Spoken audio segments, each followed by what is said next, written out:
शहर की भाग दौड़ से दूर एक छोटा सा गांव था, सोनपुर।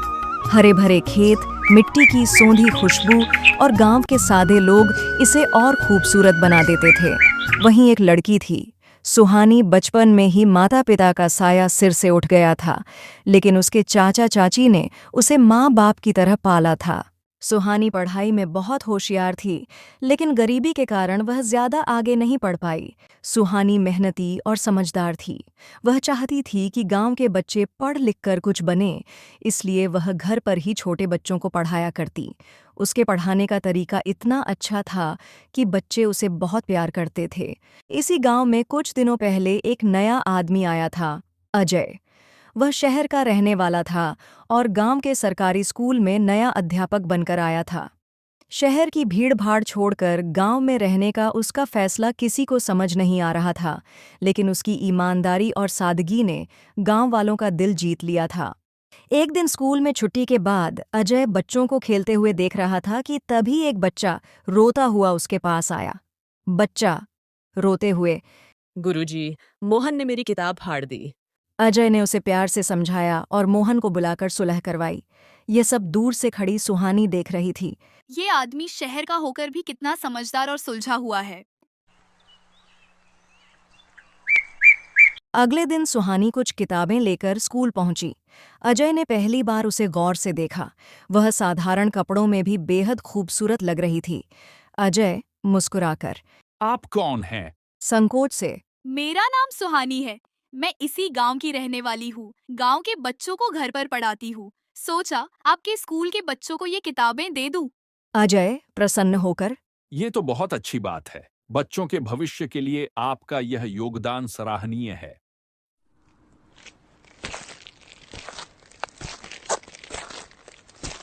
धीरे धीरे दोनों के बीच बातें होने लगीं और दोस्ती बढ़ गई। गांव वाले भी अब अजय को अपनाने लगे थे। अजय और सुहानी अक्सर बच्चों की पढ़ाई को लेकर चर्चा करते। कभी-कभी वे गांव की गलियों में घूमते हुए समाज की समस्याओं पर बात करते। सुहानी की सादगी और नेकदिल स्वभाव अजय को भाने लगा था। दूसरी तरफ सुहानी भी अजय की ईमानदारी और विचारों से प्रभावित हो रही थी। एक दिन गांव में मेला लगा।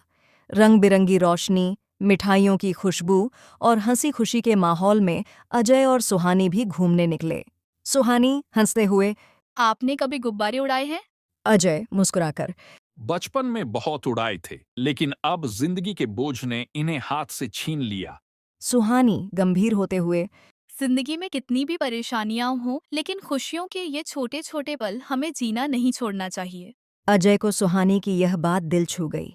उस दिन उसने महसूस किया कि शायद वह सुहानी को पसंद करने लगा है। एक दिन अजय और सुहानी स्कूल में बैठे थे। अजय ने देखा कि गांव में बहुत सारे बच्चे अभी भी स्कूल नहीं आते थे। सुहानी, गांव में बहुत से बच्चे अब भी शिक्षा से वंचित हैं। हमें कुछ करना चाहिए।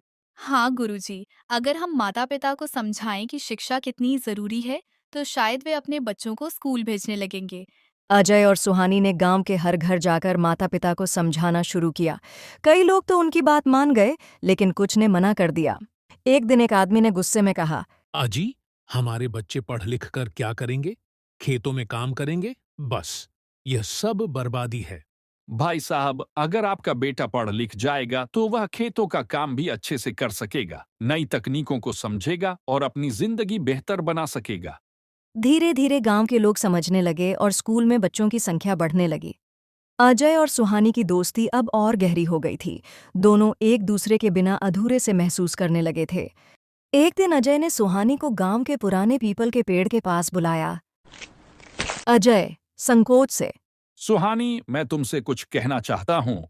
सुहानी हैरान होकर, कहो अजय, क्या बात है? सुहानी, मैं तुमसे बहुत प्रभावित हूँ। तुम्हारी सादगी, तुम्हारी सोच, तुम्हारा दयालु स्वभाव, ये सब मुझे बहुत पसंद है। मैं तुमसे विवाह करना चाहता हूँ। सुहानी मुस्कुराकर। सुहानी यह सुनकर कुछ देर चुप रही। फिर उसने धीरे से कहा, अजय, मैं भी तुम्हें पसंद करती हूँ, लेकिन चाचा चाची मेरी जिम्मेदारी है। मैं उन्हें छोड़कर नहीं जा सकती। अजय ने सोचा और फिर कहा। अगर मैं गांव में ही रहूं तो? सुहानी की आंखों में चमक आ गई। दोनों ने तय किया कि वे गांव में ही रहकर बच्चों को शिक्षित करेंगे और समाज में बदलाव लाने की कोशिश करेंगे। अजय ने शहर जाने का विचार त्याग दिया और हमेशा के लिए गांव में बसने का निश्चय कर लिया। अजय और सुहानी के विवाह की बात जब गांव में फैली तो कुछ लोगों ने विरोध किया। शहर का आदमी यहाँ टिकेगा नहीं, ये शादी नहीं टिकने वाली। अजय ने सबको यकीन दिलाया कि वह गांव को कभी नहीं छोड़ेगा। आखिरकार गांव वालों ने उन्हें स्वीकार कर लिया।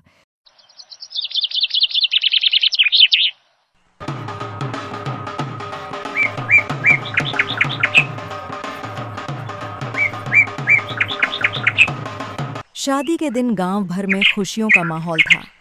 चाचा चाची की आंखों में आंसू थे, लेकिन यह खुशी के थे। शादी की रात अजय और सुहानी ने एक दूसरे का हाथ पकड़कर वादा किया, हम हमेशा साथ रहेंगे, बच्चों को शिक्षा देंगे और गांव को आगे बढ़ाएंगे। गांव की नई सुबह अब और भी सुनहरी थी, क्योंकि उसमें अजय और सुहानी के सपनों की रोशनी जुड़ गई थी। शादी के बाद भी अजय और राधा ने गांव में शिक्षा का प्रचार किया और कई बच्चों की जिंदगी संवार दी। If you enjoyed this video, please like, comment, and subscribe for more content. Thanks for watching.